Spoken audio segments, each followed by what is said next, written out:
সংসার ভালো করে গড়তে চাইলে জীবনে দুটা কাজ করবেন না। এক, প্রতিবাদ করবেন না স্বামীর সামনে, প্রতিবাদ। হ্যাঁ, তুমি আমার মাকে এভাবে বললে কেন? হ্যাঁ, তুমি এই কথা বললে কেন? তুমি এই জিনিসটা করলে কেন?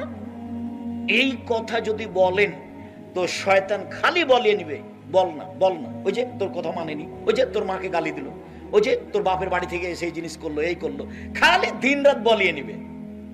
আর আরেকটা কাজ, অভিমান করবেন না। ওহ, তুমি আমাকে রাজশাহী সহ দেখাতে নিয়ে গেলে না, তুমি আমাকে এবার ঈদে একটা ভালো শাড়ি দিলে না, এর নাম অভিমান।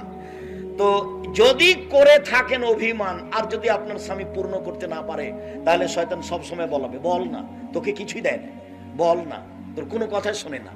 দেখবেন যে আপনি বলছেনও তাই। তো যার ফলে মেজাজ যখন খারাপ হয়ে গেছে, তখনও বলছে যে যা, তোকে কিছু দিব না, যা, তুই চলে যা, তোকে রাখবো না। তখন বলছে তুই তালাক দিয়ে দে, তুই তালাক দিয়ে তোর বাড়িতে থাকবো না, তুই তালাক দে না।